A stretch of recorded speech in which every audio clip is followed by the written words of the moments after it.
He stripped off his armour before the battle began. He bit the rim of his own shield until splinters of wood hung from his teeth. He howled before he charged, a sound that monks who survived would later describe as something between a wolf and a man whose god had abandoned him. When he ran into the shield wall, he did not feel the spears that pierced his thighs. He did not feel the axe that took half his ear.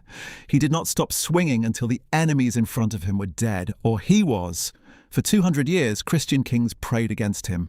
The Anglo-Saxon Chronicle named him in fear. The Frankish annals called him by a Latin word that meant the unstoppable one. The men who fought beside him were terrified of him.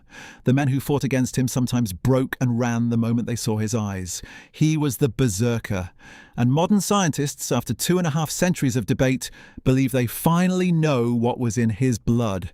This is the story of the Berserker, the drugged warriors who terrified Christian Europe for 200 years, the chemical mystery that occupied scholars from 1784 to the present day, and the elite shock troops whose own kingdoms eventually turned against them when the wars they were built for ended. Before we dive in, comment where in the world you're watching from and don't forget to click subscribe. To understand the Berserker, you have to understand what war looked like in the Viking Age. In the 9th and 10th centuries, battles in northern Europe were not the choreographed mass engagements of later medieval warfare. They were small, they were brutal, they were close.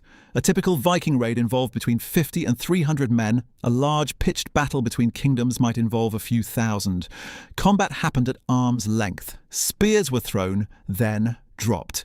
Then it became axes, swords and shields, with men breathing into each other's faces while they tried to kill each other. In that kind of fighting, the man with the cooler head usually won. A disciplined warrior conserved his energy, watched for openings, defended himself, and waited for his opponent to make a mistake. The shield wall, the iconic Viking formation, was a defensive structure built on patience. You stood in a line, locked your shield against the man next to you, and held. You did not break ranks, you did not run forward, you did not give the enemy an opening. The Berserker was the opposite of this. He did not stand in the line. He stood in front of it. He did not defend. He attacked immediately, without pause, without armor, screaming, and he kept attacking until the battle was over. This was not a tactical innovation. This was something stranger. The Berserker was using himself as a weapon in a way that no rational warrior should have been willing to use himself. He was breaking every rule of survival that the shield wall existed to enforce, and he was extraordinarily effective at it. The primary medieval source on the Berserker is Snorri Sturluson, the 13th century Icelandic historian whose Heimskringla and Prose Edda preserve much of what we know about Norse history and religion. In his Ynglinga saga, written around 1230, Snorri describes the berserkers of King Harald Fairhair's court in unusually direct language. His men went without armour, Snorri wrote, mad as dogs or wolves, biting their shields, strong as bears or bulls. They killed people at a blow, but neither fire nor iron told upon themselves. These were called berserker. Berserker. The word itself is debated. The oldest theory holds that it comes from Berserker, meaning bear shirt, referring to a warrior who wore a bear pelt instead of armour.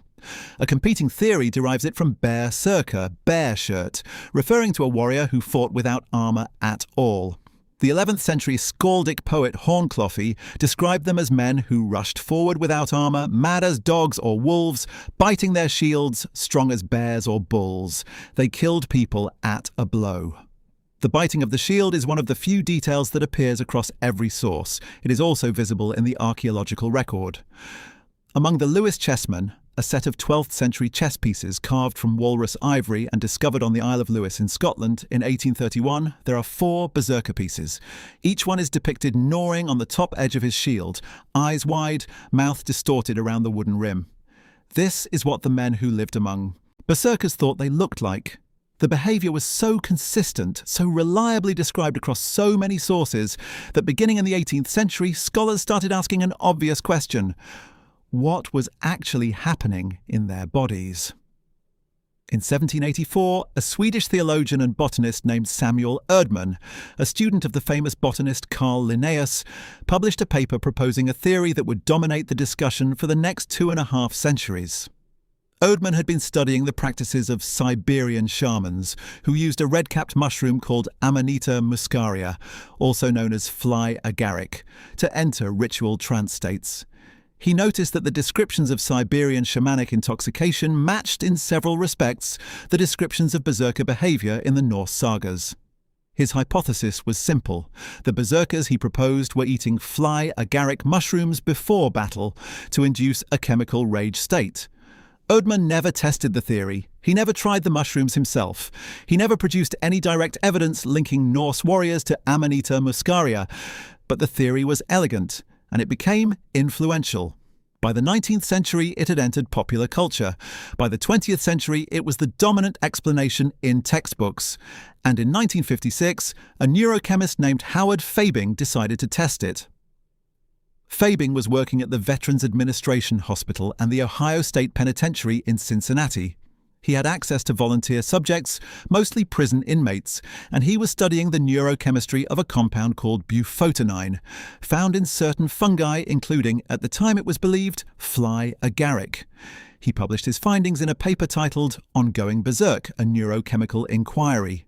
Fabing injected bufotenine intravenously into his subjects and recorded the effects. The results were striking. His subjects reported feelings of derealization, a flushing of the face, and a kind of altered consciousness that some described as terrifying. One subject reportedly said the experience was like having an iron band tightened around the head. None of them, however, displayed anything like berserker rage. None of them showed superhuman strength. None of them became violent. Bufotenine, it turned out, was not the answer, and later research established that Amanita muscaria does not even contain significant amounts of bufotenine. The chemical Odin and Fabing had been chasing was the wrong compound entirely, but the mushroom theory persisted even as the evidence for it eroded. What Amanita muscaria does contain is muscimol and ibotenic acid. Muscimol is a potent psychoactive compound that affects the GABA receptors in the brain. It causes hallucinations, altered perception, and confusion. Ibotenic acid is a neurotoxin so dangerous that modern neuroscientists use it to deliberately destroy specific regions of laboratory animal brains during experiments. The effects of fly agaric in humans are well documented. The user experiences nausea, sweating, drowsiness, hallucinations, and confusion. They lose motor control. They often vomit. They lie down. They cannot focus on a single object for long periods. These are not the symptoms of a man who is about to attack a shield wall. This is the problem the Amanita muscaria theory has never been able to solve. The mushroom does not produce rage. It does not produce strength. It does not produce focused violence. It produces something closer to the opposite. A man who has eaten fly agaric is not a battlefield asset. He is a liability who needs to lie down in a quiet room until the effects wear off. For 2 centuries, scholars kept the theory alive anyway, because it was the only theory anyone had. Then, in 2019, an ethnobotanist named Carsten Fatter, working at the University of Ljubljana in Slovenia, published a paper in the Journal of Ethnopharmacology titled Sagas of the Solanaci, Speculative Ethnobotanical Perspectives on the Norse Berserkers. Fatter proposed a different plant, not Amanita muscaria, henbane, Hyoscyamus niger. Henbane is a sticky, foul-smelling weed that grows abundantly across Europe, including the entire Norse range. It was well known to medieval herbalists. It was used as a painkiller, a sedative, and in concentrated doses as a poison. Its active compounds are hyoscyamine, atropine, and scopolamine, alkaloids of the Solanaceae or nightshade family. These compounds affect the central nervous system in ways that match the recorded behavior of berserkers almost point by point. Henbane causes intense agitation and rage. At sufficient doses, it can produce full-blown violence and combativeness. It causes pupil dilation, which makes the eyes appear wild and unfocused. It produces an inability to distinguish friend from foe, a symptom often noted in saga accounts of berserkers who had to be physically restrained after battle to keep them from killing their own side.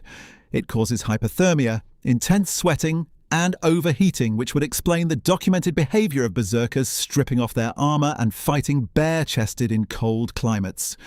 It is a powerful painkiller, which would explain the references to berserkers being immune to fire and iron. And critically, henbane produces these effects in doses small enough to be functional. A trained warrior using a controlled amount of henbane could become aggressive, painless, and unstoppable without losing the ability to walk, hold a weapon, and fight. Amanita muscaria cannot do this. Henbane can. Vater's paper is not the final word on the question. It is, by his own admission, a speculative ethnobotanical perspective. There is no direct archaeological evidence that Norse warriors used henbane in pre-battle rituals. There are no surviving Norse recipes for berserker preparation. The medieval sources do not name the plant. But it is the first chemical theory of berserker behavior that actually matches the recorded behavior. And it raises a darker question. If the berserkers were using henbane, then someone had to teach them how. Henbane is dangerous. The line between a functional dose and a lethal dose is narrow. A novice using the plant would more likely die than rage. The preparation must have required experienced hands, careful dosing, and ritual context. The men who entered battle in this state were not casual recreational users. They were part of a system. The system has a name in the sagas. A berserker did not become a berserker by accident. He was inducted. He was sworn into a brotherhood. He was bound by oaths. Some accounts describe berserkers as members of specific cults dedicated to Odin, the god of battle frenzy and ecstatic violence. The word ODR, the root of Odin's name, means fury or inspired rage. Odin himself was said to enter the trance state, the ODR, before battle. His warriors were doing what their god did. This is what made the berserker so terrifying to Christians. He was not a man. He was a man performing a religious sacrament that ended with his enemies dying. And by the late 10th century, this was no longer acceptable. Christianity arrived in Scandinavia gradually. Denmark converted under Harald Bluetooth around 965 AD. Norway followed under Olaf Tryggvason in the 990s. Iceland accepted Christianity by communal vote in the year 1000. Sweden took longer, but the conversion was largely complete by the 12th century. What Christianity could not tolerate was the berserker. The new religion needed warriors. It needed kings and knights and lords sworn to defend it. It did not need men who entered combat as religious initiates of a pagan god, drugged out of their minds, biting their shields, immune to pain, attacking their own side, if not restrained.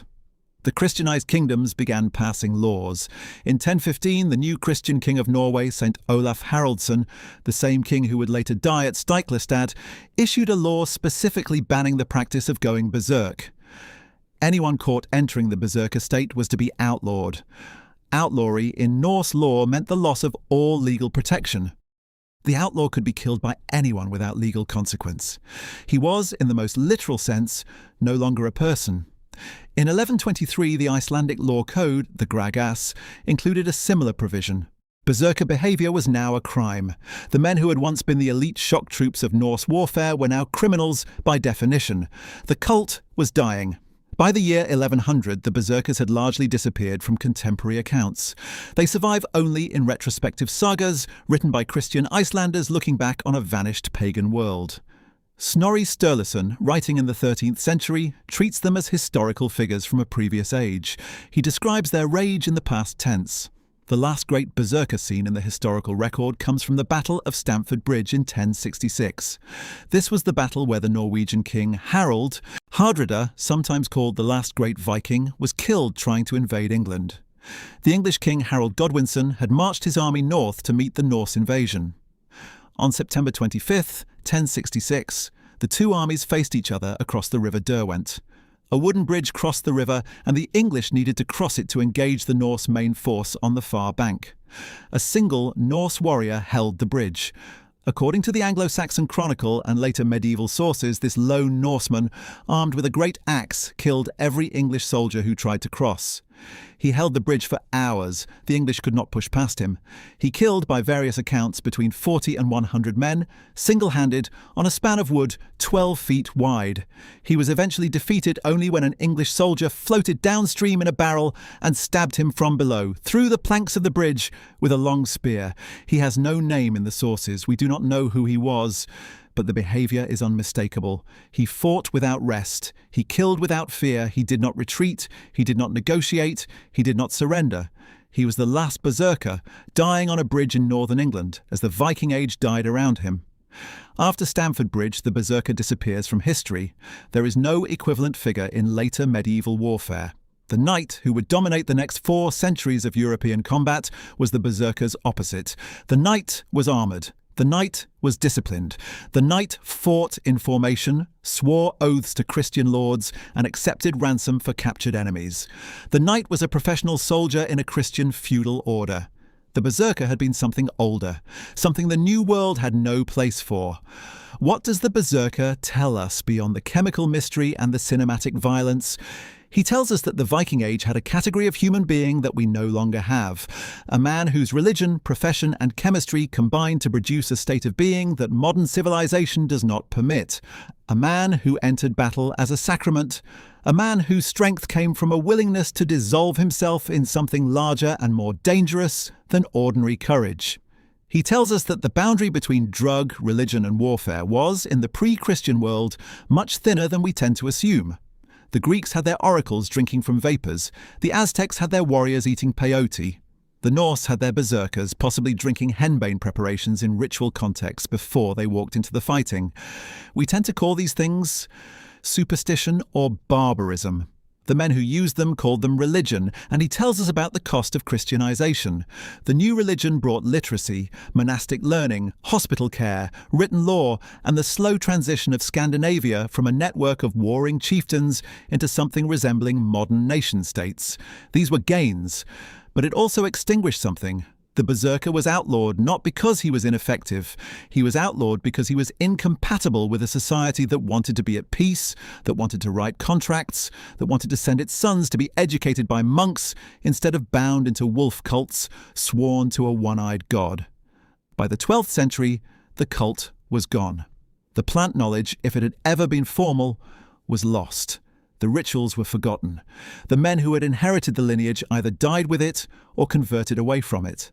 The berserker was buried under the same Christianity that buried the Norse pantheon, the rune magic, the funeral pyres, and the entire pre-Christian world the Vikings had lived in. We are still finding traces of him.